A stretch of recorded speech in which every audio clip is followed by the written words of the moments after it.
الرحمن الرحیم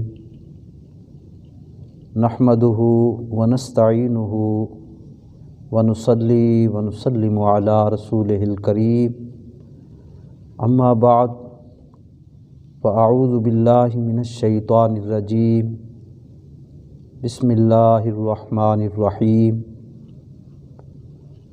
یا ایہا الذین آمنوا ان تنصروا اللہ ینصرکم ویثبت اقدامکم صدق اللہ العلی العظیم۔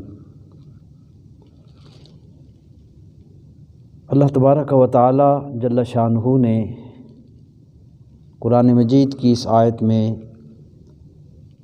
اہل ایمان کو خطاب فرماتے ہوئے ارشاد فرمایا، اے ایمان والو، اگر تم اللہ کے دین کی مدد کرو گے تو وہ تمہاری مدد کرے گا اور تمہیں ثابت قدم رکھے گا۔ حضور علیہ الصلاۃ والسلام نے ارشاد فرمایا، ان اللہ یرفع بہذا الکتاب اقواما، اللہ تبارک و تعالی اس قرآن کریم پر عمل کے ذریعے بہت سی قوموں کو بلندیاں اور عروج عطا فرماتا ہے۔ قرآن کریم کی یہ آیت مبارکہ قیامت تک کے لیے مشعل راہ ہے اور اس کی صداقت کا اظہار اور حضور علیہ السلام کے اس فرمان کی صداقت کا اظہار قیامت تک ہوتا رہے گا،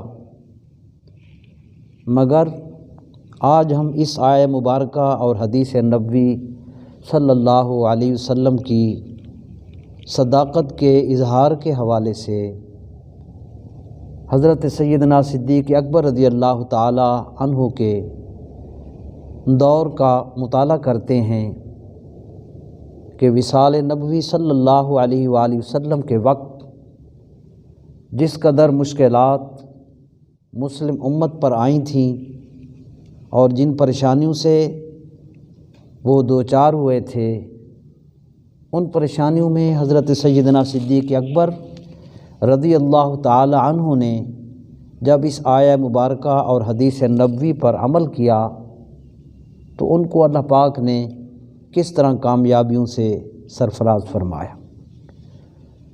پہلے ہم یہ دیکھیں گے کہ حضرت صدیق اکبر رضی اللہ تعالی عنہ کی مشکلات کیا تھیں، کس نوعیت کی تھیں، داخلی اور خارجی سطح پر کیا کیا مشکلات اور مسائل سے وہ دوچار تھے۔ سب سے پہلے جو سب سے بڑی پریشانی اور مشکل تھی وہ خود حضور علیہ الصلاۃ والسلام کا وصال فرمانا اور آپ صلی اللہ علیہ وسلم کا اس دنیا سے تشریف لے جانا۔ یہی سب سے بڑا سانحہ تھا پوری امت کے لیے اور بالخصوص صحابہ کرام علیہم الرضوان کے لیے، اس لیے کہ ان صحابہ کرام کو نبی کریم علیہ الصلاۃ والسلام سے بے حد محبت تھی، بے حد قرب تھا، تو جب محبت زیادہ تھی جدائی کا صدمہ بھی اتنا ہی زیادہ تھا۔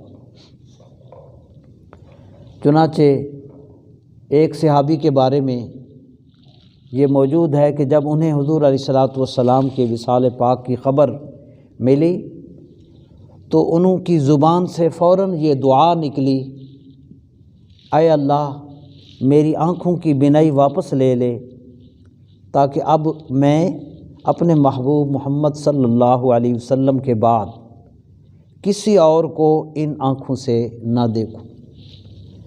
چنانچہ اسی وقت ان کی دعا قبول ہو گئی۔ یہ ایک مثال ہے۔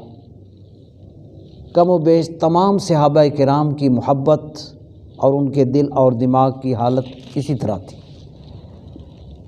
حضرت فاروق اعظم رضی اللہ عنہ فرما رہے تھے، جس نے یہ کہا کہ رسول اللہ صلی اللہ علیہ وسلم وفات پا گئے ہیں، میں تلوار سے اس کا سر قلم کر دوں گا۔ اسی طرح مختلف قبائل جو نئے نئے اسلام لائے تھے دین سے پھرنے لگے، مرتد ہونے لگے۔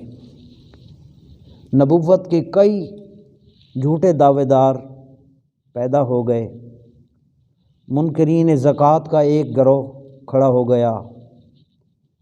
ملت اسلامیہ کے لیے نئے سربراہ کا انتخاب ایک اہم مسئلہ تھا۔ سب سے بڑھ کر لشکر اسامہ کی روانگی۔ اسی طرح یہود و نصارہ کی سازشیں زور پکڑنے لگیں۔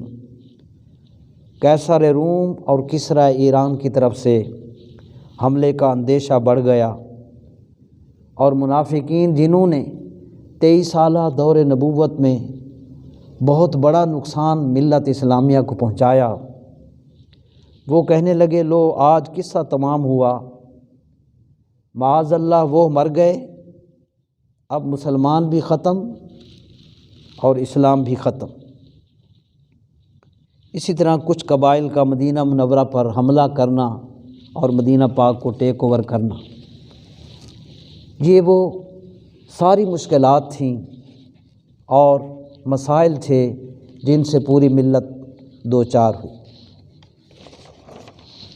ان حالات میں اللہ تبارک و تعالی نے حضرت سیدنا صدیق اکبر رضی اللہ تعالی عنہ کو موقع دیا کہ وہ مشکلات کے اس سمندر میں ایک چٹان کی طرح مضبوطی سے کھڑے ہوئے۔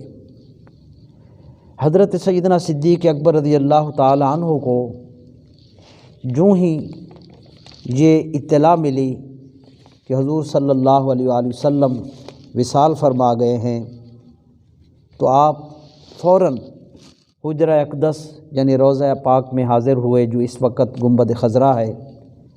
چہرہ رسول سے چادر ہٹائی، پیشانی مبارکہ کا بوسہ لیا، آنکھوں سے اشک غم بہہ نکلے، اور پورے یقین سے یہ جملہ فرمایا، عشت کریماً و مت کریماً، یا رسول اللہ صلی اللہ علیہ وسلم آپ نے عزت والی زندگی گزاری اور عزت و آبرو سے دنیا سے رخصت ہوئے۔ پھر پورے ضبط اور وقار سے باہر تشریف لائے، اور کیفیت یہی تھی جس کو اقبال علیہ رحمہ نے یوں بیان کیا، نگاہ بلند سخن دل نواز جاں پرسوز، یہی ہے رخت سفر میرے کارواں کے لیے۔ آپ مسجد نبوی میں جب تشریف لائے تو آپ نے صحابہ کرام رضوان اللہ علیہم اجمعین کی اس حالت کو دیکھا۔ آپ مسجد نبوی کے ممبر پر چڑھے اور آواز دے کر لوگوں کو مسجد میں جمع کیا، اللہ کی حمد و ثنا کی، حضور علیہ الصلوۃ والسلام پر درود و سلام بھیجا، اور اعلان کیا کہ حضور صلی اللہ علیہ وسلم وفات پا گئے ہیں۔ اور یہ تاریخ ساز جملہ آپ نے پورے اعتماد سے فرمایا اور صحابہ کو مطمئن کر دیا۔ آپ نے فرمایا، من کان یعبد محمدًا فإنہ قد مات ومن کان یعبد اللہ فإنہ حی لا یموت۔ جو شخص معاذ اللہ حضرت محمد صلی اللہ علیہ وسلم کی عبادت کرتا تھا، سن لے وہ کہ حضور علیہ السلام وفات پا گئے ہیں، اور جو اللہ کی عبادت کرتا تھا اللہ تعالیٰ زندہ ہے، اس کو موت نہیں آئے گی۔ پھر آپ نے سورہ آل عمران کی آیت نمبر 144 کی تلاوت کی۔ یہ چند جملوں کا ایک چھوٹا سا خطبہ تھا جو آب حیات کا کام کر گیا۔ نا امیدی کے سمندر میں ڈوبتے ہوئے دل بھر آئے، اور گریہ زاری کی تاریکی میں یقین کا سورج چمکنے لگا۔ آپ نے اپنے اولی خطبہ میں جس سے حضرت سیدنا صدیق اکبر رضی اللہ تعالی عنہ کی ترجیحات کا اور تمام داخلی اور خارجی مسائل کے حل کا ایک لاہ عمل معلوم ہوتا ہے، آپ نے اس اولی خطبہ میں جو کچھ ارشاد فرمایا چند جملے یہ ہیں۔ فرمایا صدق امانت ہے اور کذب خیانت ہے، تم میں کمزور ترین فرد میرے لیے قوی ہے جب تک کہ میں اس کا حق اس کو واپس نہ دلا دوں، اور تم میں جو قوی ہے وہ میرے نزدیک کمزور تر ہے جب تک کہ میں اس سے کمزور کا حق واپس نہ لے لوں۔ جو قوم راہ حق میں جہاد چھوڑ دیتی ہے وہ قوم ذلیل و خوار ہو جاتی ہے، اور جو قوم بے حیائی اور فحاشی میں مبتلا ہوتی ہے اس پر عذاب الہی ٹوٹ پڑتا ہے۔ یہ آپ کے ابتدائی خطبہ کے چند جملے تھے۔ پھر حضرت سیدنا صدیق اکبر رضی اللہ تعالی عنہ اسی انداز سے ان مسائل کی حل کی طرف جب متوجہ ہوئے تو آپ نے سب سے پہلے منکرین زکوٰۃ کے حوالے سے وہ تاریخ ساز جملہ فرمایا، خدا کی قسم میں ان لوگوں سے جنگ کروں گا جو نماز اور زکوٰۃ میں فرق کرتے ہیں۔ اسی کو اقبال علیہ رحمہ نے فرمایا تھا، غیرت ہے بڑی چیز جہان تگ و دو میں، غیرت ہے بڑی چیز جہان تگ و دو میں، پہناتی ہے درویش کو تاج سر دارا۔ پھر آپ نے لشکر اسامہ، جو سب سے بڑا مسئلہ تھا، یہ وہی لشکر اسامہ تھا جس کے حوالے سے حضور علیہ الصلاۃ والسلام نے اپنا آخری غزوہ میں 30,000 صحابہ کرام کو لے کر تبوک کی طرف تشریف لے گئے تھے۔ تو اسی سلسلے میں آپ صلی اللہ علیہ وآلہ وسلم نے ایک لشکر ترتیب دیا تھا جس کا سپہ سالار حضرت اسامہ کو بنایا تھا۔ اسی دوران آپ صلی اللہ علیہ وسلم کا وصال ہوا تو سیدنا صدیق اکبر رضی اللہ تعالی عنہ نے لشکر اسامہ کی روانگی کا جب ارادہ فرمایا تو بعض صحابہ نے تأمل کا اظہار کیا کہ اس کو مؤخر کیا جائے یا کوئی اور سپہ سالار ان کی جگہ متعین کیا جائے۔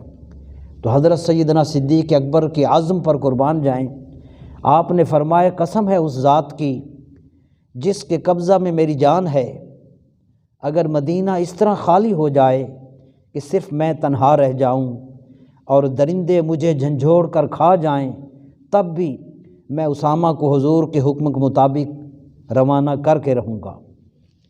یہ تھی وہ کمٹمنٹ جو اللہ کے قرآن پر اور حدیث نبوی پر آپ صلی اللہ علیہ وآلہ وسلم کی تھی، اور اس پر عمل کرنے کا یہ پختہ عزم تھا۔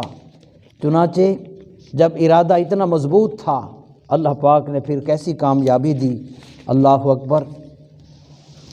حضرت اسامہ رضی اللہ تعالی عنہ جن کی عمر 17 سال تھی، جب وہ شام کے علاقے میں اردن میں پہنچے تو رومی فوج کو شکست فاش دی، بے شمار مال غنیمت اور جنگی قیدیوں کے ہمراہ 40 دن بعد مدینہ کامیاب و کامران واپس ہوئے، اور دنیا نے دیکھا کہ وفات رسول کے باوجود یہ لوگ دنیا کی سب سے طاقتور حکومت کے خلاف جہاد کرنے کو تیار ہیں اور فتح ان کے قدم چومتی ہے۔ اس سے مسلم سلطنت کی شان و شوکت میں بے پناہ اضافہ ہوا۔ حضرت سیدنا صدیق اکبر رضی اللہ تعالی عنہ نے اسی طرح دیگر مسائل کو حل کیا۔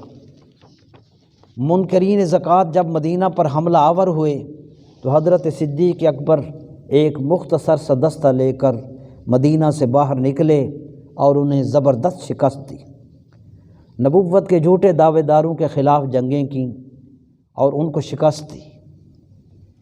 آپ نے اپنے لشکر کے مختلف حصے ترتیب دیے، پورے لشکر کے کئی حصے ترتیب دے کر ایک لشکر رومیوں کی طرف اور دوسرا لشکر ایرانیوں کی سرحد عراق کی طرف بھیجا تاکہ یہ دونوں قوتیں اسلامی مملکت پر حملہ کرنے سے باز رہیں۔ اسی طرح آپ نے فتنہ ارتداد کا خاتمہ کیا۔ سیدنا صدیق اکبر رضی اللہ تعالی عنہ نے حکومت صرف 2 سال 3 ماہ اور چند دن کی۔ کہاں وہ حالات تھے کہ لگ یہ رہا تھا کہ مسلم سلطنت چند دن کی یا چند ماہ کی مہمان نظر آ رہی ہے، مگر آپ نے ملت اسلامیہ کو مضبوط کیا، اپنی اعلیٰ تدبیر، اخلاص عمل اور محنت کے ذریعے ملت اسلامیہ کی سرحدوں کو وسیع کیا۔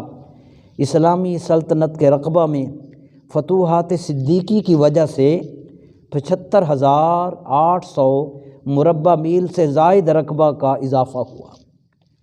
اور پھر آپ نے وصال سے پہلے پوچھا، یہ سب سے اہم بات ہے جو عصر حاضر میں اس کو یاد رکھا جائے، انتقال سے پہلے آپ نے پوچھا کہ خلافت کے زمانہ میں آپ نے کتنی رقم بیت المال سرکاری خزانہ سے حاصل کی ہے؟ تو حساب لگایا گیا، وہ بہت تھوڑی رقم بنتی تھی۔ جب آپ کے سامنے وہ فگر آیا کہ میں نے اپنی حکومت کے دوران اتنی رقم سرکاری خزانہ سے لی ہے، تو آپ نے ہدایت کی کہ میری فلاں زمین جو میری ملکیت ہے اس کو فروخت کر کے یہ میری تنخواہ کی رقم سرکاری خزانہ میں جمع کرائی جائے۔ چنانچہ اس پر عمل ہوا۔ آج ملت اسلامیہ کو ایسے قائد کی ضرورت ہے۔ اقبال نے اسی لیے کہا تھا، آج بھی ہو گر براہیم کا ایماں پیدا، آج بھی ہو گر براہیم کا ایماں پیدا، آگ کر سکتی ہے انداز گلستہ پیدا۔ اللہ تعالی ہمیں اسوہ صدیق اکبر پر عمل کی توفیق عطا فرمائے۔ وآخر دعوانا الحمدللہ رب العالمین۔